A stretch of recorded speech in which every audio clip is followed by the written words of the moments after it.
You are welcome to Mathematica channel. हम लोग alcohol aldehyde ether already पढ़ रहे हैं, काफ़ी आगे निकल चुके हैं। आज हम लोग पढ़ेंगे प्रिपरेशन ऑफ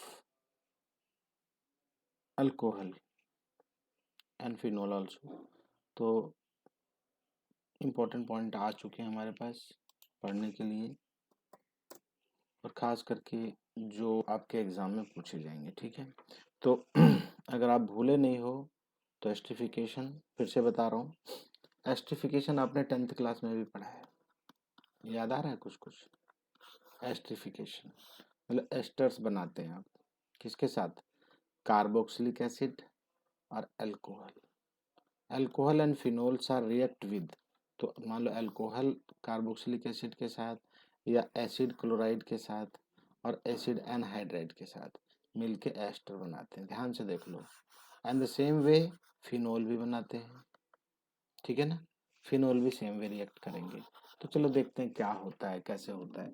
जानते हो अच्छे से, लेकिन समझना है अभी। पहले पढ़ा है आपने, नो डाउट। ये आपका अल्कोहल है, आर ओ एच बोलो या ए आर ओ एच बोलो। ए आर का मतलब है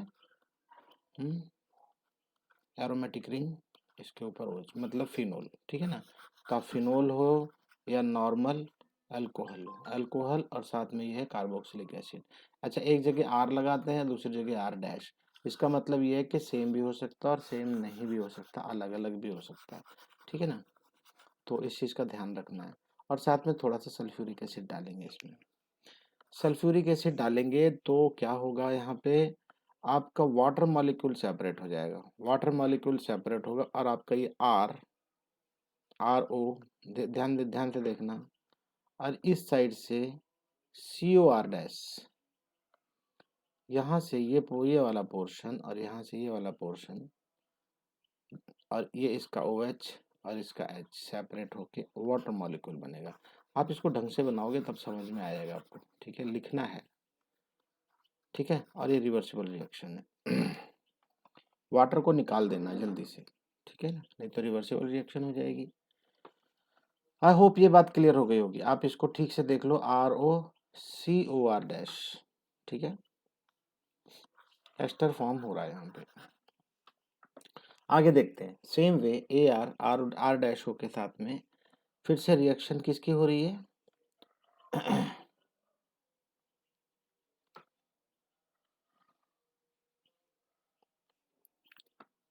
R dash C O 2 and O, यहाँ ध्यान देना। R dash C O, R dash C O किसके साथ बंधा हुआ है? ओ के साथ, ठीक है ना? भूलना नहीं है आपको ये।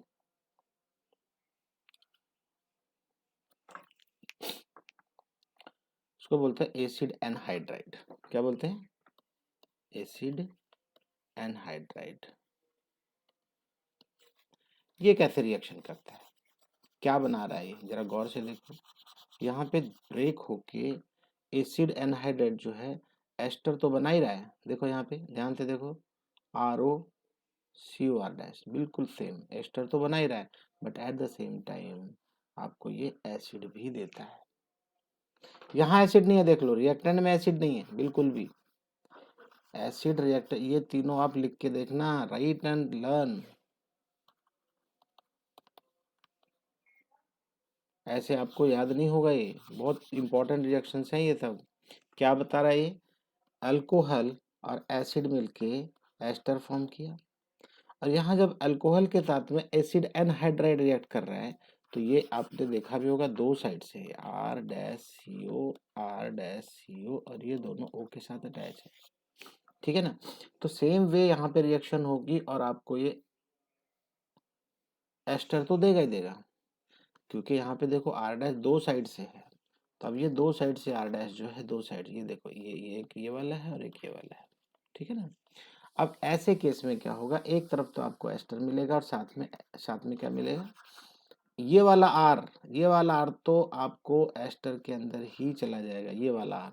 लेकिन इसके जो आर डैश है, एक तरफ तो आर डैश अटैच होगा इस आर के साथ, और दूसरा आर डैश जो है वो आपको एसिड बना के देगा। एसिड बना के देगा। ठीक है, याद रखना। और ये वाला पोर्शन एसिड बनाने के लिए तैयार है, ये पूरा का पूरा एसिड की फॉर्म में आएगा। ये ओ एसिड वाले केस में आ जाएगा और ये अटैच हो जाएगा आर डैश सी ओ इसके साथ, आर ओ के साथ, R O R dash C O. Please भूलना नहीं है, लिखना है, लिखेंगे तभी बात बनेगी। फिर से एक और रिएक्शन है यहाँ पे, एसिड एनहाइड्राइड। एसिड एनहाइड्राइड क्या करेगा, बिल्कुल वही है जैसे आर डैश सी ओ, ठीक है ना। अब यहाँ पे क्या सी एल है, यहाँ ओ एच हो सकता था, इस ओ एच को हटा के यहाँ पे इसने सी एल लगा दिया, बस और कुछ भी नहीं है, ठीक है ना। और इन द प्रेजेंस ऑफ पायरिडिन, पायरिडिन जानते हो आप, पायरिडिन एक्चुअली बेस होता है, बेसिक कैरेक्टर होता है।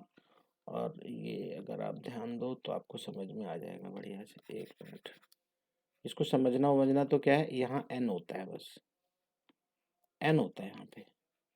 बाकी बेंजीन में क्या होता है, पूरे सी होते हैं, इसमें एक जगह एन होता है बस, बाकी जगह बिल्कुल डिट्टो ऐसे रहेगा बेंजीन की तरह, बिल्कुल बेंजीन की तरह है, सिर्फ एक जगह एन है, या आप यूं कह सकते हो C6H5N। ठीक है, इसी को पायरिडिन बोलते हैं। चलो आगे बढ़ते हैं। तो पायरिडिन वाले केस में क्या होता है, the reaction with acid chloride is carried out in the presence of base that is pyridine. Pyridine की प्रेजेंस में करना, आपको लिखना पड़ेगा ये, so as to neutralise HCl, क्योंकि इसके अंदर HCl फॉर्म होगा। मैंने आपको बताया ये H रिलीज करेगा, हम पढ़ भी तो यही रहे ना, तो O और H के बीच का बॉन्ड ब्रेक हो रहा है, तो इसका H जो है, ध्यान से सुनना, मैकेनिज्म के क्या होगा, ये H अपना रिलीज कर दे रहा है, ब्रेक कर दे रहा है।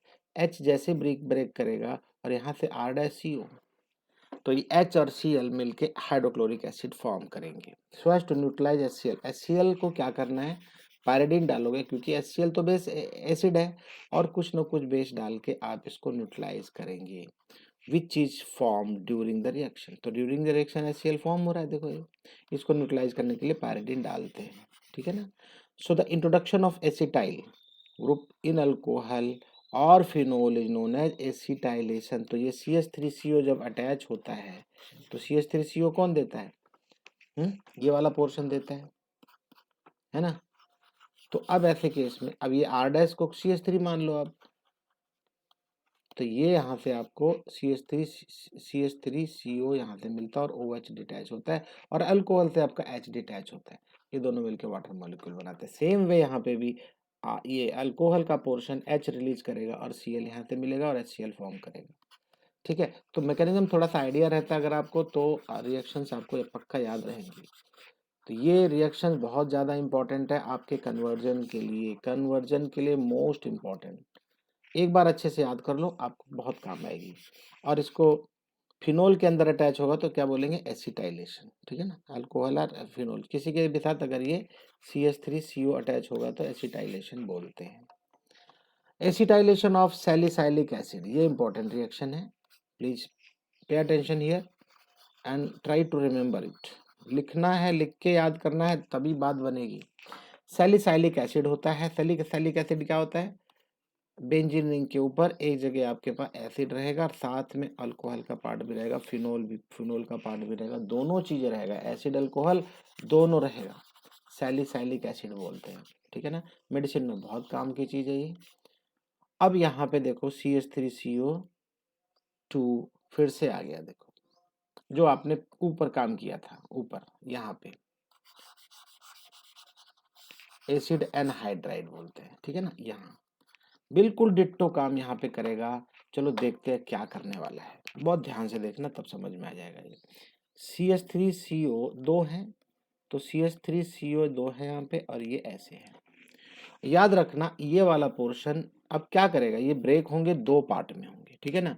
एक पार्ट में ये ऐसे चला जाएगा यहाँ से लेके, और एक पार्ट ये अटैच हो जाएगा, यही अटैच होता है, ठीक है ना। अब यहाँ पे ये वाला पोर्शन जो है एक H लेके, ये वाला पोर्शन एक H लेके एसिड बना देगा। याद रहे, एक H प्लस प्रोटोनेशन आप करने जा रहे हो, यहाँ पे एक H लेके ये CH3COOH बनाएगा, ठीक है।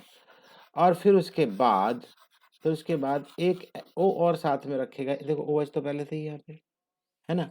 अब ये यहाँ पे COCH3, ध्यान देना COCH3, क्योंकि मैंने आपको बताया यहाँ पे हम हर बार एक ही बात बता रहा हूँ, O और H के बीच का बॉन्ड ब्रेक होता है, O और H के बीच का बॉन्ड ब्रेक होता है, H निकलेगा, H O और O वहीं रहेगा, उसके साथ ही रहेगा O, तो O जब उसके साथ ही रहेगा और यहाँ से CH3CO अटैच होगा, देखो यहाँ पे CH3CO, ये पोर्शन CH3CO वाला इसके साथ ही रहेगा, फिनोल या अल्कोहल के साथ ही अटैच रहता है, और दूसरा CH3COH अलग हो जाएगा, ठीक है, क्योंकि मैंने आपको ऑलरेडी बताया CH3CO, CH3CO और ये O के साथ अटैच होंगे। एक जो एसिड बनाएगा वो इसका ये पोर्शन लेके जाएगा, और आपको H कौन देता है, या तो अल्कोहल या फिनोल, तो ये H उसको यहाँ पे मिलेगा। और दूसरा पार्ट CH3CO, यहाँ पे जब ये डिटैच होगा, ये वाला H यहाँ से डिटैच होगा तो यहाँ अटैच हो जाएगा इस O के साथ में C। मेरे ख्याल से अब मैंने आपको याद कराने की कोशिश की है, आप लिखेंगे तभी बात बनेगी, ठीक है ना। इसको बोलते हैं सैलिसाइलिक एसिड, और अब जो इसके साथ में अटैच हो रहा है OCOCH3, इसको बोलेंगे एस्प्रिन। एस्प्रिन दवाई का नाम सुना होगा आपने, एस्प्रिन डिस्प्रिन, तो इसको इसको क्या बोलते हैं, acetyl salicylic acid. Acetyl salicylic acid तो था ही, एसिटाइल और लगा देना है। क्यों लगा देना है, क्योंकि एसिटाइल अटैच हुआ है भाई, यहाँ पे देखो ये वाला पार्ट, ये acetyl group, acetyl group CH3CO क्या होता है, एसिटाइल ग्रुप, तो एसिटाइल ग्रुप यहाँ पे अटैच हो गया, इसलिए इसको acetyl salicylic acid, acetyl salicylic acid बोलते हैं। आई होप अच्छे से याद हो गया होगा, ठीक है। तो ये तो वो पोर्शन था जहाँ पे हम लोग ये देख रहे थे कि O और H के बीच का पोर्शन ब्रेक होता है, यहाँ से यहाँ पे R है या CH3 है, जो भी है। तो अभी तक हमने क्या पढ़ा, O और H के बीच का बॉन्ड ब्रेक होगा, क्लीवेज ऑफ OH बॉन्ड होगा, तब क्या होगा। अब बी पार्ट आ गया उसी का, क्या बोलता है, reactions involving cleavage of carbon oxygen bond in alcohol. Carbon और ऑक्सीजन के बॉन्ड अगर ब्रेक होंगे तो क्या होगा, ठीक है, कार्बन और ऑक्सीजन बॉन्ड ब्रेक होंगे तो क्या होगा, ध्यान देना please. So the reaction involving cleavage CO bond take place only in alcohol. ध्यान रखना, C और O का बॉन्ड जब ब्रेक होगा, मतलब H यहाँ पे है, ये OH एक साथ जाएगा, वो बता रहा है, ध्यान रखना। अब O और H बॉन्ड नहीं ब्रेक हो रहा है, इस केस में ओनली C और O के बीच का बॉन्ड ब्रेक हो रहा है, ठीक है। CO bond take place only in alcohols. Phenol show this type of reaction only with zinc, बस एक केस बता रहा है, वो जिंक के साथ में रिएक्शन करेगा बस, बाकी ऐसा नहीं होगा। चलो देखते हैं क्या बोलता है। तो रिएक्शन विद हाइड्रोजन हैलाइड, ये आपके पास हाइड्रोजन हैलाइड है और ये अल्कोहल है, अल्कोहल और हाइड्रोजन हैलाइड मिलेंगे तो आपको अल्काइल हैलाइड देंगे, ठीक है, हेलो एल्केन देंगे, या तो बोल हेलो एल्केन देंगे। अगर आपको याद हो, हेलो एल्केन जब चैप्टर हम लोग पढ़ रहे थे, तो हेलो एल्केन प्रिपरेशन में आपने देखा था कि हम अल्कोहल से कैसे फॉर्म करते थे। ये पूरा का पूरा पोर्शन ये जो हम पढ़ रहे हैं, reaction with hydrogen halide same है, और आपको ही बोलना नहीं है, यहाँ पे बोल भी रहा है रेफर यूनिट 10 12th क्लास, है ना। अब ध्यान देना थोड़ा सा, यहाँ ये जानने की जरूरत है। लुकास रिएजेंट मालूम है, कॉन्सेंट्रेटेड हाइड्रोक्लोरिक एसिड और जिंक क्लोराइड को लुकास बोलते हैं, लुकास टेस्ट भी होता है। चलो देखते हैं क्या बोलता है। The difference in reactivity of 3 class of alcohol, 3 class मतलब प्राइमरी, सेकेंडरी एंड टर्शियरी, ठीक है ना। तो तीनों क्लास के लिए एल्कोहल के लिए क्या बोलता है, विद हाइड्रोक्लोरिक एसिड, मान लो HCl है, ये distinguishes them from one another, एक दूसरे से अलग करते हैं, कैसे, लुकास टेस्ट में। Alcohols are soluble in Lucas reagent, alcohol इसमें सोल्यूबल होता है, while their halides are immiscible and produce turbidity in solution। बात समझ में आई।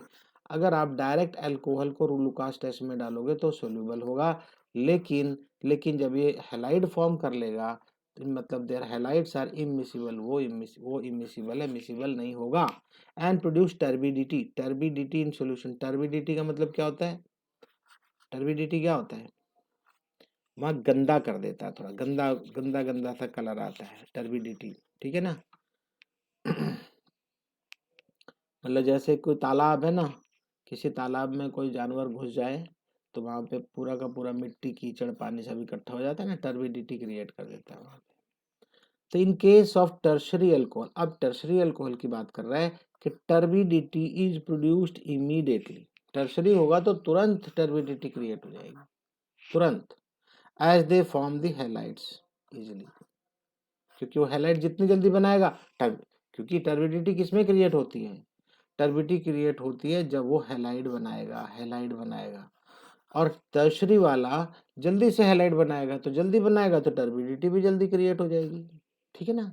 और primary alcohol do not produce turbidity at room temperature, उसको आपको रिएक्शन फास्ट नहीं हो पाती है, इसलिए आपको रूम टेम्परेचर थोड़ी हीट करना पड़ेगा, हीट देना पड़ेगा, तब उसके बाद आपको ये अल्काइल हैलाइड फॉर्म करेगा। तो ये तो आपको याद होगा, इसमें ज़्यादा कोई दिक्कत नहीं है। Reaction with phosphorus trihalide, phosphorus trihalide PCl3, अगर आपको याद हो 3 टाइम्स ऑफ अल्काइल हैलाइड देता है, अगर आपको याद हो तो। अगर ये मान लो CH3OH है या ROH है, ROH के साथ में जब इसकी रिएक्शन कराओगे तो याद रखना इसको 3 टाइम्स लेना पड़ेगा, तो आपको क्या बना के देगा ये RCl3,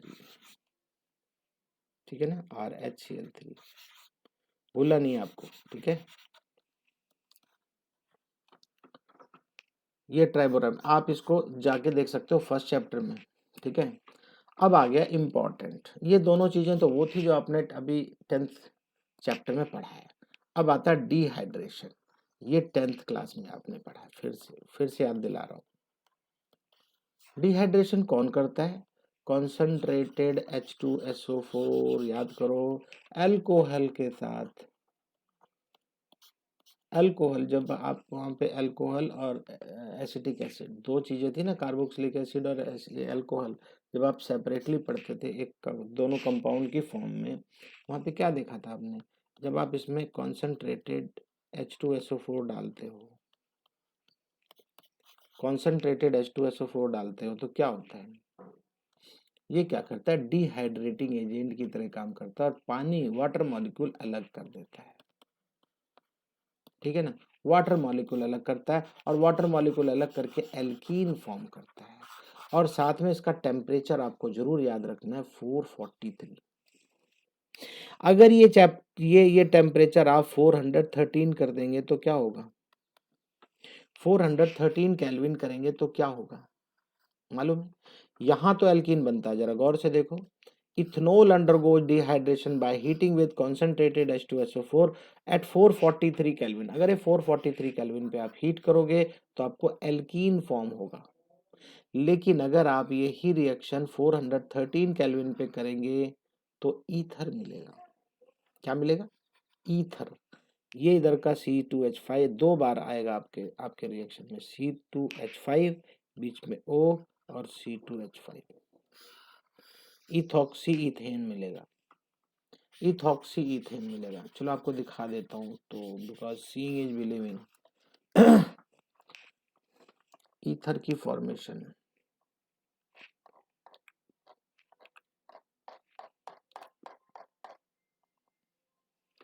ये रहा देखो, ईथर की फॉर्मेशन करने जा रहे हो, CH3CH2OH को अगर आप 443 केल्विन पे कॉन्सेंट्रेटेड H2SO4 डालेंगे तो ईथीन बनेगा, जो अभी अभी आपने देखा।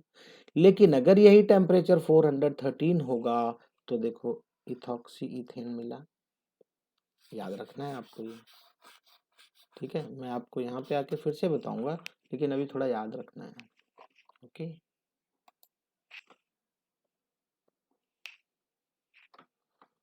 चलो वापस आ गए हम लोग, और समझने की कोशिश करते हैं इस रिएक्शन को समझना है। यहाँ पे आप H3PO4 भी यूज कर सकते हैं, बता रहा है। और आगे क्या बता रहा है, कुछ और भी चीजें आपको याद रखनी है, बता रहा है सेकेंडरी और टर्शरी अगर अल्कोहल होंगे उस केस में क्या होगा, are dehydrated under milder condition, ठीक है ना। तो यहाँ पे आप 85% होगा, सेकेंडरी वाले की बात कर रहे हैं, जब आप H3PO4 डालेंगे तो आपको वहां पे भी अल्कीन ही मिलेगा। टर्शरी वाला देखो यहाँ पे टर्सरी वाले केस में भी यहीं पे आपको एक साइड में, मान लो आप ऐसे जे लेके जाते हो तो मिथाइल आपके साथ यहाँ अटैच है ना, और इस साइड से OH जाएगा, OH जाएगा जब ये वाला, तो यहाँ पे एक साइड में डबल बॉन्ड बनेगा और एक H निकल जाएगा। एक H जरूर निकलेगा, एक H उसके साथ लेके H2O बनेगा।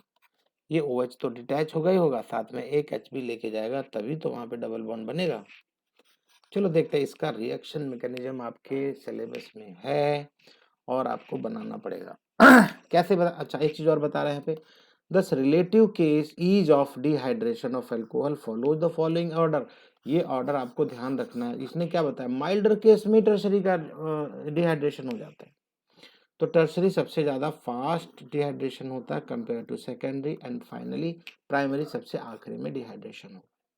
The mechanism of dehydration of ethanol involve the following steps. चलो मैं दिखा देता हूँ आपको, ये आपको बना के सीखना पड़ेगा किस तरीके से एल्कीन बनाता है। इथेनॉल है, देखो यहाँ पे इथेनॉल, इथेनॉल कैसे इथीन की फॉर्म में कन्वर्ट होता है, वो ध्यान से देखना, मजा आ जाएगा आपको। वेरी सिंपल, सबसे पहला स्टेप प्रोटोनेशन। प्रोटोनेशन, अल्कोहल का प्रोटोनेशन करना है। प्रोटोनेशन कहाँ से होगा, एसिड जब डाला था आपने, अब भूल गए क्या, H2SO4 कॉन्सेंट्रेटेड, तो वो H2SO4 अपना H देगा, इसको H प्लस देगा, नॉट H। अब वो प्लस लेके अगर आएगा तो ये H तो अटैच हो जाएगा इधर, लेकिन अपना प्लस O को दे देगा। ध्यान रखना, जो जो भी बॉन्ड इस तरह से फॉर्म होता है, पहले तो खुद बॉन्ड बना लेगा और O ट्रांसफर कर देगा बाजू वाले को, ठीक है। O ट्रांसफर कर दिया, O sorry H plus transfer कर दिया O के पास। अब ये बाप का अल्कोहल प्रोटोनेटेड हो गया, प्रोटोनेटेड अल्कोहल है, ठीक है, एक प्रोटॉन एक्स्ट्रा लेके आ गया। अब दूसरे में क्या बोलता है, फॉर्मेशन ऑफ कार्बोकेटाइन। याद रखना ये इंपॉर्टेंट स्टेप है, यहाँ आपको बताना है कि भैया वहां पे क्या बनने जा रहा है, कार्बोकेटाइन बनेगा। तो कार्बोकेटाइन तो तभी बनेगा, ये पार्ट पूरा का पूरा डिटैच हो जाएगा, वाटर मॉलिक्यूल सेपरेट हो जाएगा, और इस C के साथ में ये वाला प्लस का पार्ट इधर आ जाएगा और ये बन जाएगा कार्बोकेटाइन। अब ये देखो आपका कार्बोकेटाइन है C प्लस, ठीक है ना। अब बाद इसके ऊपर CH2 और इधर CH3, ये प्राइमरी कार्बोकेटाइन है, प्राइमरी कार्बोकेटाइन है। अब आपको ध्यान देना है यहाँ से, formation of ethene by elimination. जब आपने प्रोटोनेशन शुरू में यहाँ पे किया था और आपको प्रोटॉन रिमूव भी करना है, प्रोटॉन को रिमूव भी करना है, तो प्रोटॉन ये एक पोर्शन, अब ध्यान देना, जिसके ऊपर कार्बोकेटाइन है, मतलब जिसके ऊपर प्लस साइन है, उसी के ऊपर से तो नहीं, लेकिन उसके बाजू वाले C के ऊपर से एक H प्लस को आप निकालेंगे, वही प्लस यहाँ पे शिफ्ट हो जाएगा, ये वाला प्लस, और बिना इलेक्ट्रॉन के बेचारा H निकल जाएगा, बिना इलेक्ट्रॉन के। बिना इलेक्ट्रॉन के H जब निकलेगा तो यहाँ पे क्या बचेगा, फिर यहाँ इलेक्ट्रॉन दे के गया, यहाँ पे वो इलेक्ट्रॉन क्या करेगा, उसका डबल बॉन्ड फॉर्म करेगा और बन जाएगा एल्कीन। या इथेन है तो इथीन, सॉरी इथेनॉल है, इथेनॉल है तो इथीन फॉर्म करेगा। बहुत बहुत बहुत इंपॉर्टेंट है, प्लीज इसको आप याद कर लेना। और याद करने का मतलब मैंने आपको पहले बता दिया, इथीन से अल्कोहल कैसे बनता है और अल्कोहल से इथीन कैसे बनेगा। ये दोनों रिएक्शन एक दूसरे के उल्टे हैं, और ये दोनों मैकेनिज्म में से एक मैकेनिज्म आपके एग्जाम में जरूर जरूर जरूर आएगा, सो बी केयरफुल, ठीक है।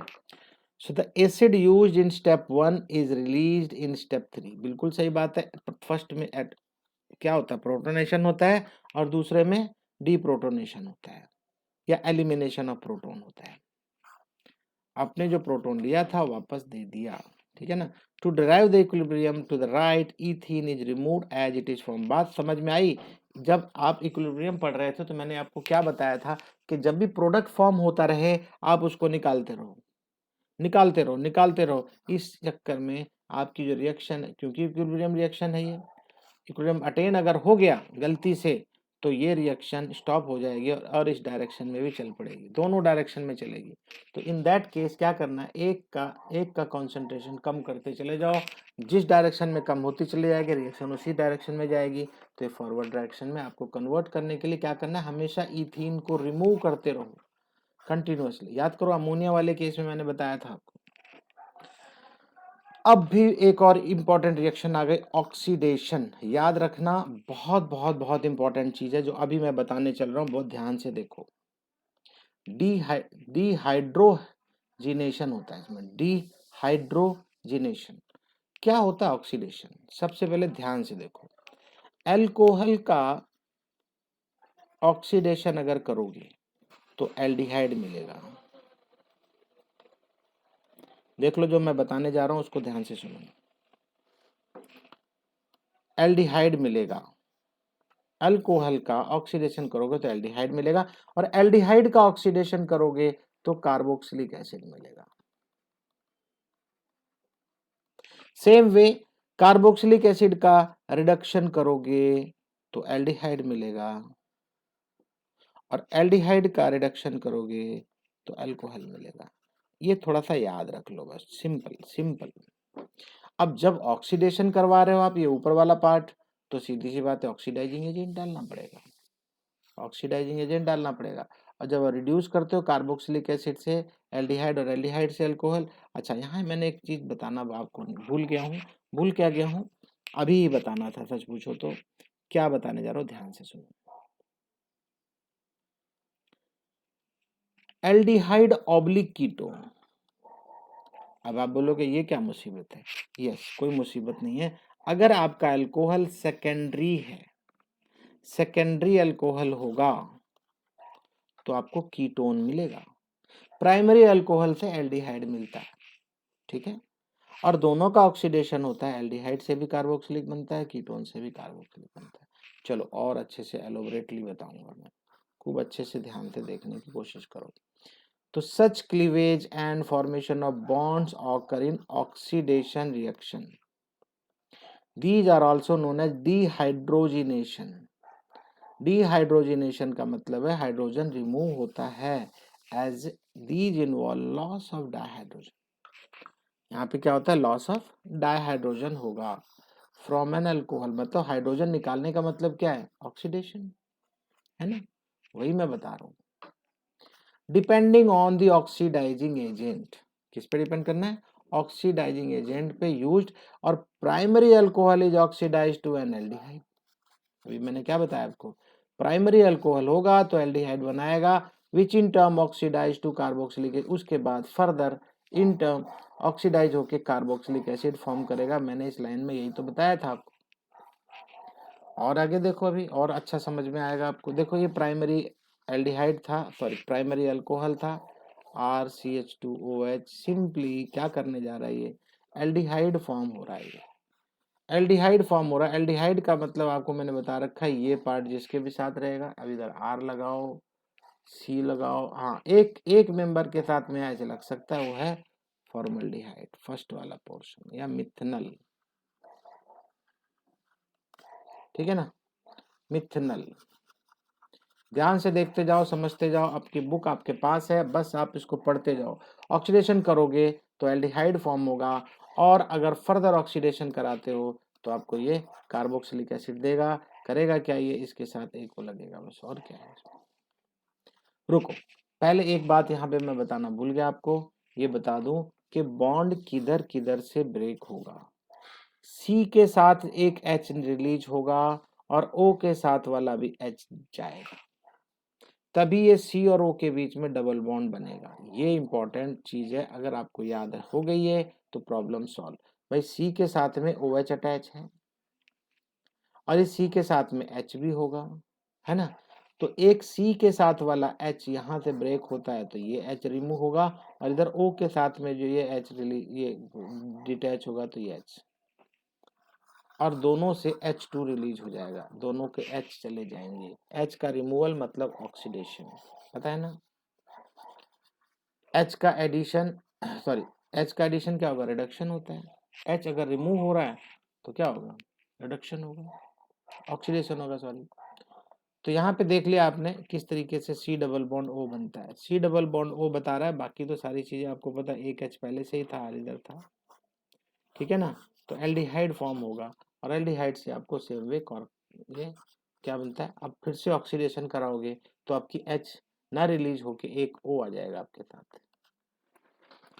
अब आगे क्या बोलता है, स्ट्रॉन्ग ऑक्सीडाइजिंग। अब यहाँ क्या बता रहा है, मैं ऐसे डायरेक्टली बता दूं, ये बता रहा है कि जरूरी नहीं है कि बीच में एल्डिहाइड ही बने। अगर आपने स्ट्रॉन्ग ऑक्सीडाइजिंग एजेंट डाल दिया तो डायरेक्ट भी अल्कोहल से कार्बोक्सिलिक एसिड बनता है। देखो क्या बोलता है, strong oxidizing agent such as acidified KMnO4 potassium permanganate are use for getting carboxylic acid. Direct carboxylic acid मिलेगा कब, जब आप स्ट्रॉन्ग ऑक्सीडाइजिंग एजेंट लगाएंगे। ठीक है ना, कैसे, KMnO4 जैसा। ठीक है, अब आगे क्या बोलता है, CrO3 in anhydrous medium is used as oxidizing agent for isolation of aldehyde। अगर आप नहीं चाहते हो कि रिएक्शन फर्दर हो, फर्दर मतलब कार्बोक्सिलिक एसिड बने, आप चाहते हो कि एल्डिहाइड तक ही रुक जाए, तो आप CrO3 डालेंगे। माइल्ड रिएक्शन देगा और ऑक्सीडाइजिंग एजेंट की तरह काम करते हुए एल्डिहाइड आपको अलग से फॉर्म करके दे देगा। ये फर्दर रिएक्शन नहीं होगा यहाँ पे इजीली। ठीक है ना। A better reagent for oxidation primary alcohol to aldehydes in good yield is pyridinium chlorochlorochromate। ये अगर आप डालते हो तो आपको प्राइमरी अल्कोहल से एल्डिहाइड मिल जाएगा बड़े आराम से, अच्छी यील्डिंग होगी विद गुड यील्डिंग। PCC लिख दो बस, आपको इतना लिखने की जरूरत नहीं है, पायरिडिनियम क्लोरोक्रोमेट, PCC लिखो बस। अगर आप PCC डालते हो तो आपको ध्यान देना यहाँ पे, primary alcohol aldehyde in good yielding, a complex of chromium trioxide with pyridium and HCl। ध्यान देना यहाँ पे तो डबल बॉन्ड है, इसकी कोई प्रॉब्लम नहीं है, ये आपको एल्डिहाइड बना के दे रहा है, सिंपल। ठीक है, अब क्या बोलता है, अगर सेकेंडरी अल्कोहल यूज करते हो सेम वे जैसे CrO3 यूज किया था और आप नहीं चाहते कार्बोक्सिलिक एसिड बने, तो ये कीटोन आपको देगा। कीटोन क्यों देगा, क्योंकि आपका OH तो यहाँ है ना, तो एक H यहाँ से लेगा और एक H बाजू वाला C, खास करके उसी C के साथ जिसके साथ में ये OH अटैच है। तो एक H यहाँ पे है ना, दिखाई दे रहा है ना, और इस C के साथ में 2 R है, तो एक OH। अब यहाँ पे ध्यान देना है, अब यहाँ आपको एक H ये वाला जाएगा और एक H ये वाला, H2 रिलीज होता है, ये डबल बॉन्ड बन जाएगा। ठीक है, भूलना नहीं है, लिख लिख के थोड़ा सा याद करो, बार बार जहन में रखो बात को, तब आपकी समझ में आएगा। तो ये तो थी सेकेंडरी तक, लेकिन टर्शरी के बारे में बात ही नहीं हुई। तो चलो देखते हैं टर्शरी के बारे में क्या बोलना चाहता है, बहुत ध्यान से देखना।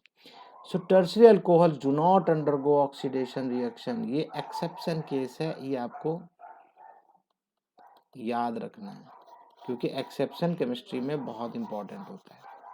केमिस्ट्री में हमेशा एक्सेप्शन केसेस ही पूछे जाते हैं। Under strong reaction condition such as strong oxidizing agent जैसे KMnO4। याद करो आपने KMnO4 नॉर्मल प्राइमरी अल्कोहल में डाला था तो डायरेक्ट आपको क्या मिल रहा था, एसिड मिल रहा था। लेकिन यहाँ पे आप अगर टर्शरी के केस में स्ट्रॉन्ग ऑक्सीडाइजिंग एजेंट डालेंगे and elevated temperature, high temperature पर रखेंगे, तो cleavage of CC bonds take place. है ना, बड़ी अजीब सी बात कि यार ये तो CC बॉन्ड, OH के बारे में बात ही नहीं कर रहा है बिल्कुल भी। यहां से H जाएगा, CC बॉन्ड, C और C के बीच में बॉन्ड ब्रेक होगा, CC bond take place and mixture of carboxylic acid containing lesser number of carbon atom is form. ये इंपॉर्टेंट है, फिर से सुनो फिर से सुनो, CC बॉन्ड ब्रेक होगा, मान लो C और C बॉन्ड ब्रेक होता है, तो उस केस में क्या होगा, जितने सी हैं उतने अलग अलग टाइप के कार्बोक्सिलिक एसिड आपको मिल जाएंगे। ठीक है, तो ये डिपेंड करेगा कि आपकी चेन कितनी लंबी है, चेन कितनी बड़ी है। ठीक है, तो laser number of carbon atom के साथ में एसिड बनेगा, KMnO4 डालेंगे तो। और याद रखना KMnO4 स्ट्रॉन्ग ऑक्सीडाइजिंग एजेंट है, उस केस में ये एसिड ही फॉर्म करता है। नॉर्मल प्राइमरी अल्कोहल के साथ मिक्स करोगे तो भी आपको ये क्या देगा, कार्बोक्सिलिक एसिड। तो यहाँ पे भी ये कार्बोक्सिलिक एसिड देगा। आई होप आपको याद हो गया होगा, समझ में आ गया होगा। ठीक है, अब इसके बाद भी कुछ और बोलता है when a vapours of primary और secondary alcohols are passed over heated copper. ये सेकंड केस है, ये इसको छोड़ दो आप, ये तो हो गया आपका कि छोटे छोटे फ्रेगमेंट, छोटे छोटे आपस में टुकड़े होंगे इसके, और टुकड़े होने के बाद वो कार्बोक्सिलिक एसिड बन जाएंगे, different number of carbon with different number of carbon atoms. But ये केस बिल्कुल अलग है जो मैं अभी यहाँ पे निशान डाल रहा हूँ। When the vapors of primary or secondary alcohol are passed over heated copper, अगर वेपर बना दिया अल्कोहल का, ध्यान से सुना, अल्कोहल का वेपर आपने बनाया और उसको कॉपर, हीटेड कॉपर 573 केल्विन के ऊपर से आप हीटेड कॉपर के ऊपर से वेपर को फॉर्म करा के उसके पास से गुजारते हो। वेपर मतलब क्या, हीट करोगे तो वेपर ही बनेगा ना। अब वो जब इसके 573 केल्विन के कॉपर के साथ जब पास होगा तो डिहाइड्रोजिनेशन टेक प्लेस। डिहाइड्रोजिनेशन मतलब हाइड्रोजन रिलीज हो जाएगा and aldehyde or ketone is form. ध्यान से देख लो, डी एल्डिहाइड या कीटोन बनेगा बिल्कुल ऐसा, देखो ये एल्डिहाइड है, ये कीटोन है। कब, कॉपर जब 573 केल्विन पे, 573, ठीक है, भूलना नहीं है टेम्परेचर। 73 तो आपको याद है वैसे, 273, 373 आपको पता है। तो 573 कॉपर के ऊपर से इतना हॉट कर देंगे कि उसके ऊपर से पास होगा तो प्राइमरी अल्कोहल आपको एल्डिहाइड देगा और सेकेंडरी अल्कोहल आपको कीटोन देगा। अब यहाँ पे आ जाओ, ये इंपॉर्टेंट है, देखो अब ध्यान देने वाली बात है। यहाँ बताया था टर्शरी अल्कोहल किसके साथ, केमेनो के साथ अगर आप डाले थे तो ये अलग अलग टुकड़े होके, इसके साथ टुकड़े होके अलग, इसके साथ अलग, या कुछ इसके साथ दो लेके चला गया, हर बार आपको एसिड मिलता था। लेकिन अगर आप वही ये अल्कोहल हॉट कॉपर के ऊपर से पास कराते हो 573 केल्विन के पास से, तो ये आपको कार्बोक्सिलिक एसिड नहीं देता, ये आपको एल्कीन बना के देता है। एल्कीन कैसे बनाएगा, ध्यान से सुन लो, अच्छे से समझ में आ जाएगा। ये यहाँ से OH निकलेगा और बाजू वाला एक मान लो, एक किससे लेना है, ध्यान से सुनो, ये मान लो ऐसी चेन है, तो जहां पे जो चेन बनी हुई है वो चेन बनी रहेगी ऐसे, कोई प्रॉब्लम नहीं। अब ये बच गया, ये OH रिलीज होगा और इसके साथ CH3 का एक H लेगा और ये बन जाएगा H2O। H2O निकल जाएगा, अब यहाँ बचेगा CH2।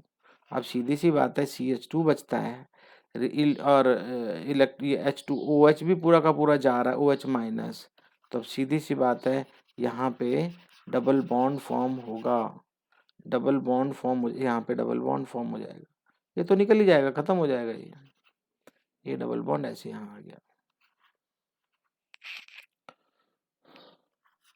आज की जितनी भी रिएक्शन मैं लिखवा रहा हूं, अगर आपने भूल से भी इनके साथ खेल किया तो ये बर्बाद कर देंगे। क्यों, चलो मैं बता भी देता हूं आपको।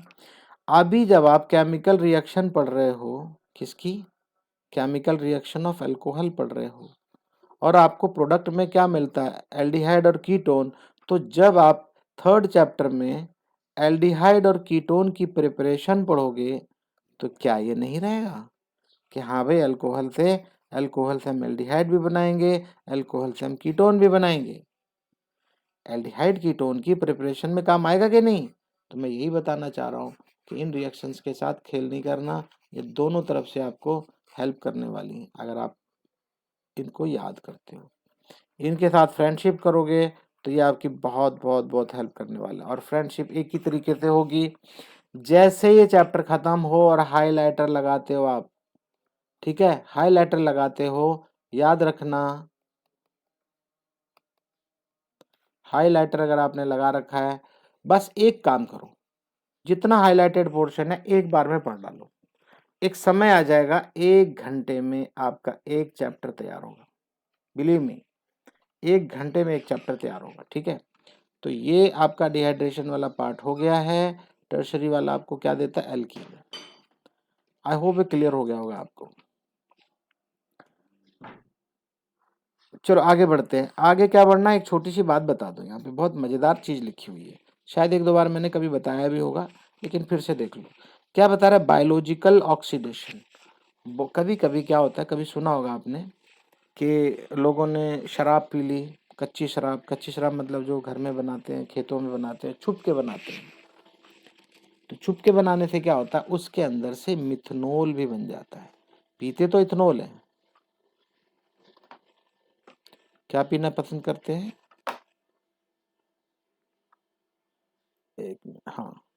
क्या पीते हैं? इथेनॉल। लेकिन उसमें मिथेनॉल भी कई बार फॉर्म हो जाते हैं, और मिथेनॉल के पीने से क्या होता है, या मिक्सचर बन गया, मिथेनॉल के पीने से क्या होगा, ब्लाइंड हो जाते हैं या डेथ भी हो जाती है। क्या हो जाती है? ब्लाइंड हो जाएंगे या तो डेथ भी हो जाती है। क्यों? क्योंकि करस्पॉन्डिंग एल्डिहाइड फॉर्म हो जाता है। Produce the corresponding aldehyde followed by the acid, और उसके अंदर ऑक्सीडेशन होना शुरू हो जाएगा, आपको एल्डिहाइड भी मिल जाएगा और एसिड भी बन जाएगा, जो कि हमारी किडनी को डैमेज कर देगा। ठीक है। So in the body methanol is oxidise first to methanal, तो मिथेनॉल ही सबसे पहले मिथनल बनेगा एंड देन मिथेनोइक एसिड। ध्यान से सुन लो, मान लो आपके पास इथेनॉल अवेलेबल है और मिथेनॉल भी है। इस केस में क्या होगा, हमारी बॉडी मिथेनॉल के साथ मिथेनॉल को ऑक्सीडाइज करेगी और क्या बनाएगी? मिथनल। ऑक्सीडाइज होके क्या बनाएगी? मिथनल बनाएगी, और फिर इसके साथ में जब कार्बोक्सिलिक एसिड बनाएगी तो क्या बनाएगी? Methanoic acid. ठीक है ना। तो आप ये बोलोगे कि भाई इथेनॉल फिर क्या कर रहा है? इथेनॉल नहीं करता रिएक्शन इतनी तेज, इतनी फास्ट नहीं हो पाता, और इसी को बोलते हैं डीनेचर्ड अल्कोहल मिक्सचर अगर है तो। अब ऐसे में क्या करेंगे, जब आदमी मरने लगता है या कुछ डैमेज होने लग रहा है, अंधा हो जाता है, आंखों पे बहुत असर पड़ता है, विच में cause blindness and death, blindness भी हो सकती है, डेथ भी हो सकती है। तब ऐसे में क्या करता है, methanol poised patient is treated by giving intravenous infusion of diluted ethanol, मतलब उसको हॉस्पिटल में इथेनॉल ही चढ़ाएंगे उसकी नसों के थ्रू, उसकी नसों के थ्रू इथेनॉल ही चढ़ाएंगे। उसके चढ़ाने से क्या होगा, नसों से चढ़ रहा है तो अब ऑक्सीडेशन किसका होगा? इथेनॉल का होगा।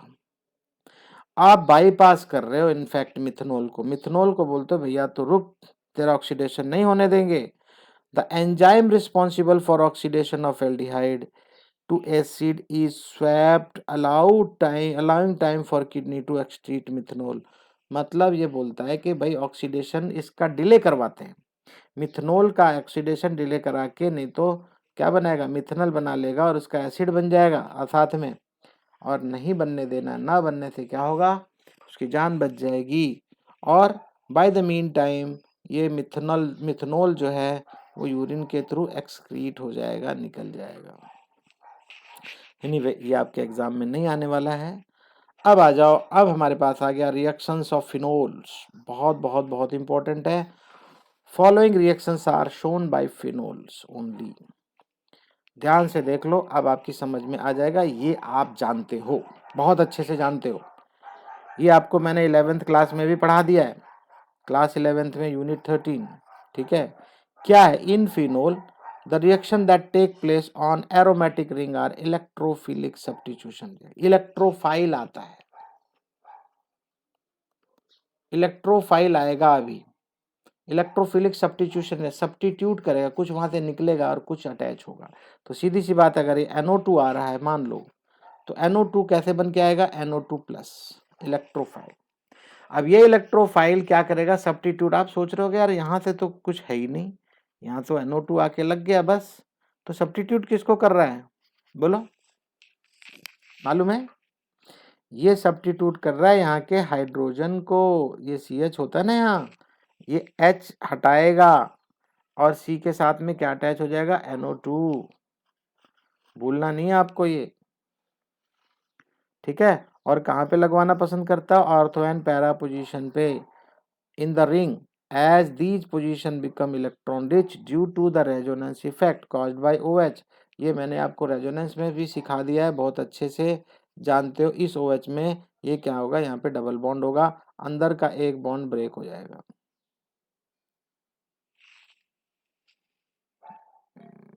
क्या कर दिया मैंने? ठीक है। अंदर का एक बॉन्ड ब्रेक होता है तो यहाँ पे नेगेटिव साइन आएगा, ये ब्रेक होता है मान लो तो यहाँ पे नेगेटिव साइन आएगा, और अगर ये ब्रेक होता है, ये वाला ब्रेक होता है तो यहाँ पे नेगेटिव साइन आएगा। ठीक है। तो अब ये ऑर्थो एंड पैरा पोजीशन पे नेगेटिव साइन आएगा, मतलब इलेक्ट्रॉन रिच। इलेक्ट्रॉन रिच, या बोल सकते हैं इलेक्ट्रॉन डेंसिटी इज हायर।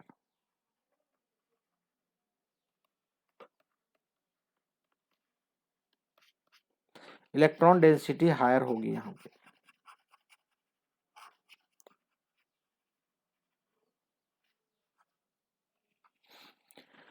अब यहाँ पे आगे क्या होता है, रेजोनेंस फॉर्म करेगा और ये क्या करेगा, ऑर्थो एंड पैरा पोजीशन के ऊपर ये नाइट्रो अटैच हो जाएंगे। ये इलेक्ट्रोफाइल बन के आ रहे हैं, ऑर्थो एंड पैरा पोजीशन पे ही बनेंगे, ध्यान रखना।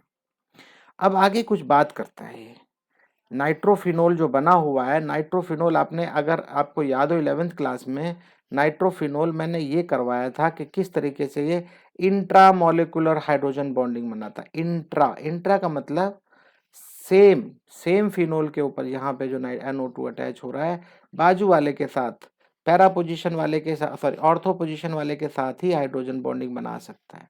अब अगर ये पैरा वाला है तो उसमें क्या होगा बताऊंगा मैं, रुको अभी। यहाँ पे ये NO2 है, देखो ये OH है, तो O इलेक्ट्रोनेगेटिव ज्यादा है और इधर भी एक O है, तो ये क्या करेगा, बीच का जो H है, हाइड्रोजन बॉन्डिंग में हाइड्रोजन होना जरूरी है ना, हाइड्रोजन होना जरूरी है, साथ में क्या जरूरी है, हाई इलेक्ट्रोनेगेटिव एलिमेंट कुछ होना चाहिए। तो यहाँ ऑक्सीजन है, यहाँ भी ऑक्सीजन है, उसके बीच में H फंस गया। इस H के साथ तो ये कोवेलेंट बॉन्ड बना रहा है, लेकिन इसके साथ में डॉटेड, डॉटेड मतलब हाइड्रोजन बॉन्डिंग फॉर्म करता है। तो ये हाइड्रोजन बॉन्डिंग फॉर्म करेगा, ठीक है ना। तो ये स्ट्रॉन्ग बन जाता, तो ये क्या बनता है, इंट्रामोलिकुलर। लेकिन इंटरमोलिकुलर कैसे बनेगा, ये आपको यहाँ देखना है। ये पैरा वाला है, ध्यान दो प्लीज, अभी पैरा वाला है, कैसे बनता है, एक एंड पे NO2 और एक एंड पे OH। अब सीधी सी बात है, बाजू बाजू में तो है नहीं जो जो इंट्रामोलिकुलर हाइड्रोजन बॉन्डिंग बनाएंगे, बिल्कुल नहीं बनाएगा। लेकिन उसके बाजू वाला जो इंटरमोलिकुलर हाइड्रोजन बॉन्डिंग बनेगा, इधर का NO2 और इस साइड का OH। अब जरा गौर से देखो, ये वाला जो, एक मिनट,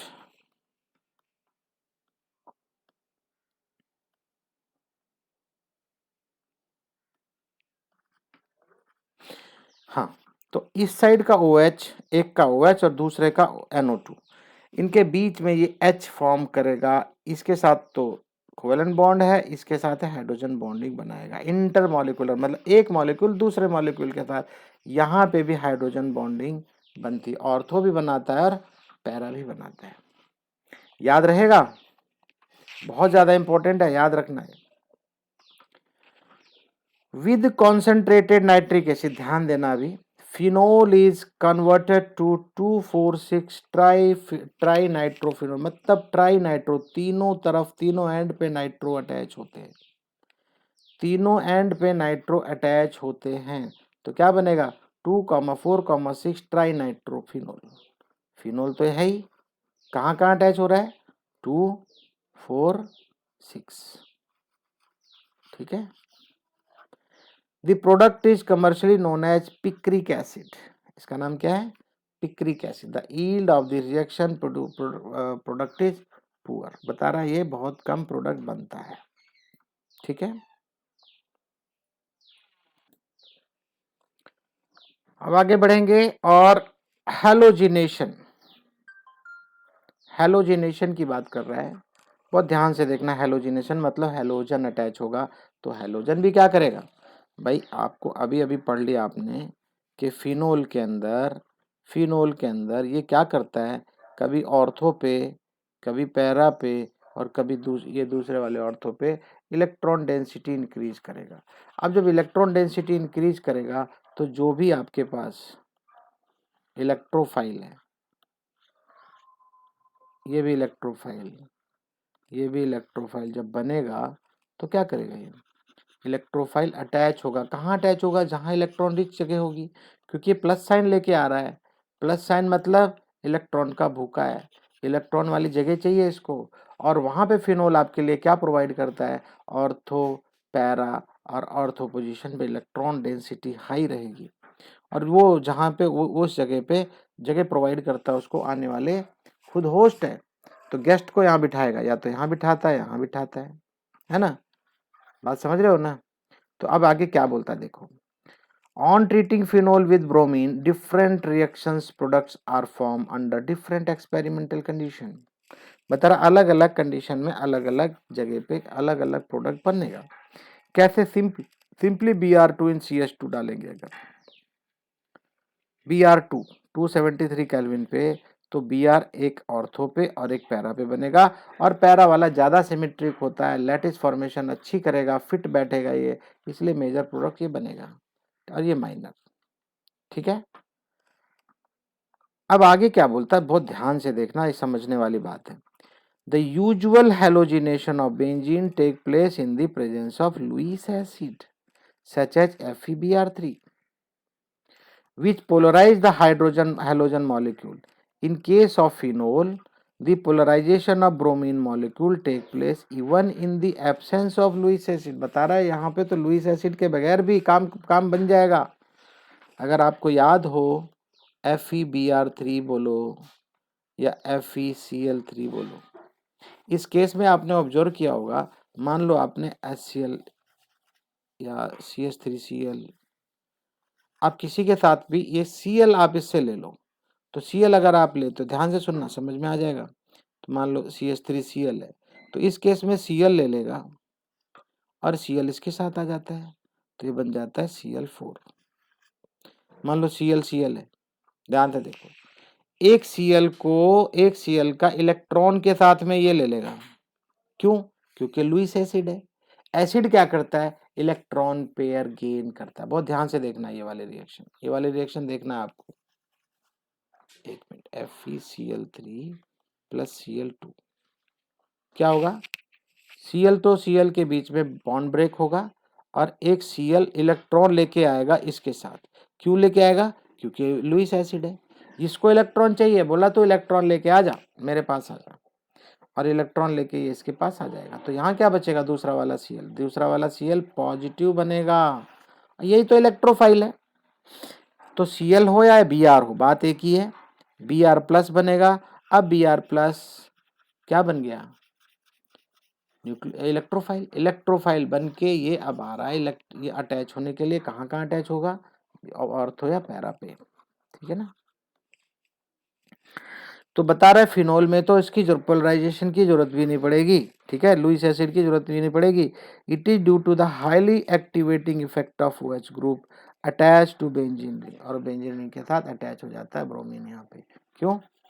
क्योंकि उसने क्या कर रखा है? उसने ऑर्थो पैरा पोजीशन पे जगह प्रोवाइड कर रखी है, भाई यहाँ पे इलेक्ट्रॉन रिच प्लेस है, आ जाओ। अब आगे भी बोलता है when phenol is treated with bromine water, ध्यान से देखना ये ब्रोमीन वाटर है, तो 2,4,6 ट्राइब्रोमोफिनोल फॉर्म होता है यहाँ पे। 2,4,6 ट्राइब्रोमोफिनोल याद रहेगा। इसमें आप कंफ्यूज नहीं होना, बच्चे कंफ्यूज आते, बोलते ऐसा तो कुछ अभी थोड़ी देर पहले भी बना था। हाँ बना था, लेकिन वो NO2 वाला था, पिक्रिक एसिड था। ये पिक्रिक एसिड नहीं है, इसमें Br अटैच है,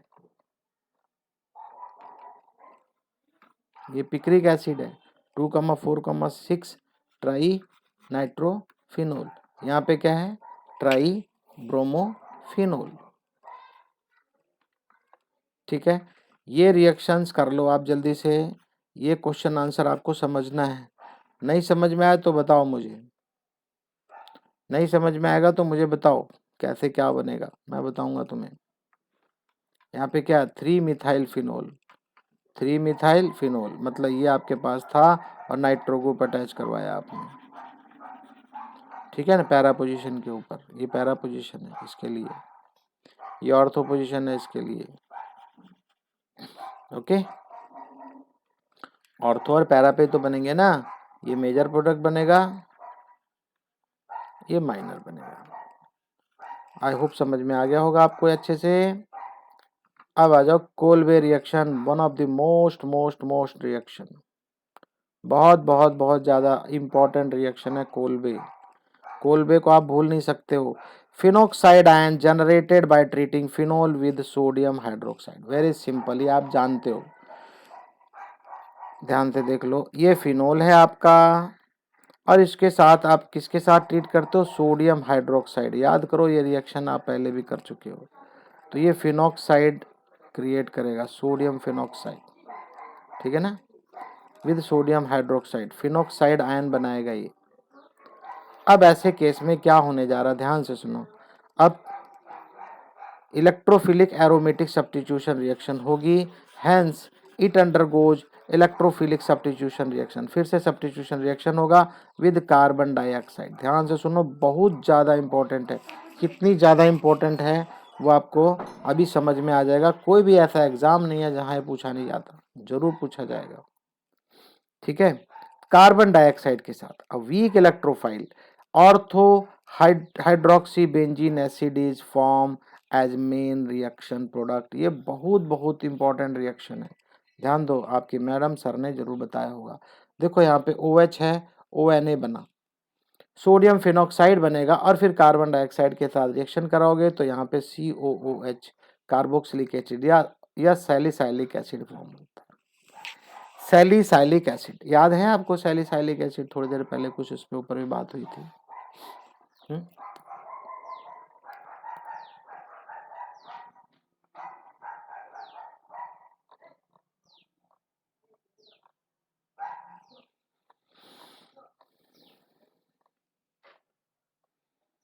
कहाँ गया यार?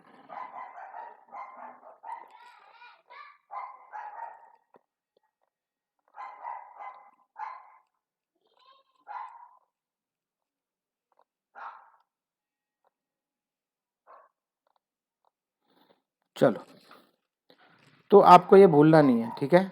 यहाँ पे OH रहेगा ऊपर, यहाँ पे एसिड, राइट। करना कुछ भी नहीं है भाई, COOH यहाँ पे क्या हो रहा है, देखो इस C के साथ में, इसके साथ में COOH प्रोटोनेट करेंगे ना इसको, तो ये COO और ये साथ वाला H, और सच पूछो तो यहाँ पे भी तो एक H है, वो H रिमूव हो रहा है, तो सच पूछो तो ये COOH क्या करेगा, प्रोटोनेट होके ना यहाँ वाला H ले लेगा और यहाँ पे COH बनाएगा, ठीक है। ये मोस्ट इंपॉर्टेंट है और ये मोस्ट का भी मोस्ट है, रिमर टाइमन। ये इससे भी ज़्यादा इंपॉर्टेंट है रिएक्शन, ये ज़्यादा है। और आपको इसको क्या करना, on treating phenol with chloroform, ये क्लोरोफॉर्म है CHCl3 और साथ में sodium hydroxide in the presence of sodium hydroxide. CHO group introduce at ortho, CHO, तो CHO ऑर्थो पोजीशन पे लगेगा। देखो पहले तो सोडियम फिनॉक्साइड बनाएगा, भाई थोड़ी देर पहले बताया ना मैंने आपको, जब भी आप फिनोल के साथ में NaOH डालते हो ये सोडियम फिनॉक्साइड बनाता है। और साथ में ये क्या करने वाला है, क्लोरोफॉर्म, ये क्या करता है, CHCl3 था तो CHCl2 बन के यहाँ पे अटैच हो जाएगा। ध्यान से देखना, समझ में आ जाएगा आपको। सोडियम फिनॉक्साइड बना के यहाँ पे CHCl3 जो है 2 की फॉर्म में अटैच हो जाएगा। और फिर जब आप फिर से सोडियम हाइड्रोक्साइड डालते हो तो सोडियम फिनॉक्साइड और वापस ये आपका CHCl2 जो है एल्डिहाइड की फॉर्म में यहाँ अटैच होता है और सैलिसैल्डिहाइड बनाता है। सैलिसैलिक एसिड और सैलिसैल्डिहाइड में कंफ्यूज मत होना, क्योंकि यहाँ पे सैलिसैलिक एसिड लिखा है तो COOH है और सैलिसैलिक एल्डिहाइड है तो CHO है। लास्ट में 2 रिएक्शन और बचती है। अब फिनोल के साथ में जिंक डस्ट अगर आप डालोगे तो सीधे सीधे बेंजीन बन जाएगा। That's all, very very simple reaction. अगर आपको फिनोल से डायरेक्ट बेंजीन बनाना है तो जिंक डस्ट डाल दो, बस खत्म, बेंजीन बन जाएगी। और आखिरी, आज की आखिरी रिएक्शन है ऑक्सीडेशन। ये रिएक्शन कभी कभी आती है एग्जाम में और बच्चे इसको 100% गलत करके आ जाते हैं। फिनोल के अंदर आप क्या डालते हो, सोडियम डाइक्रोमेट, Na2Cr2O7, मालूम है ना, Cr2O7, Cr2O7 2- और इधर Na है, तो भैया 2 इसको चले जाएंगे और 1 इसको जाएगा। अब ऐसे केस में क्या होगा, ध्यान से सुनो, साथ में H2SO4, ये बेंजीन रिंग, ये आप बेंजीन पे ध्यान दो बस, ओनली बेंजीन रिंग के ऊपर। क्या ये भी बेंजीन रिंग है, नहीं, ये बेंजीन रिंग नहीं है, बेंजोक्यूनोन बन रहा है, बेंजोक्यूनोन। और ये डबल बॉन्ड अगर आप अंदर देखोगे तो 3 थे, ये आमने सामने 2 बनाना है। आप क्या गलती करोगे मैं बता रहा हूं, आप फट से बेंजीन रिंग, अरे यार, फट से बेंजीन रिंग बना देंगे। आपको क्या करना है, डबल बॉन्ड ऐसे लगाना है, लगा दिया, और डबल बॉन्ड यहां लगा के O, और एक डबल बॉन्ड ऊपर लगा के O। आप ये लगाओगे तभी बेंजोक्विनोन बनेगा। ठीक है, गलती नहीं करना प्लीज, मैं फिर से बोल दे रहा हूं, बेंजोक्विनोन बनाने के लिए कभी कभी आता है कन्वर्जन रिएक्शन में, फिनोल के साथ में कैसे बनाओगे, तो रिएजेंट का नाम याद रखना Na2Cr2O7, साथ में थोड़ा सा एसिड और बेंजोक्विनोन बनेगा। और बेंजोक्विनोन का ड्राइंग आपको अच्छे से आना चाहिए। ये इधर डबल बॉन्ड, इधर भी डबल बॉन्ड, इधर भी डबल बॉन्ड, ऐसे बनाना है, क्लियर हो जाएगा। ठीक है ना। डार्क कलर्ड मिक्सचर्स कंटेनिंग क्विनोन्स बनेगा, डार्क कलर रहेगा साथ में इसका।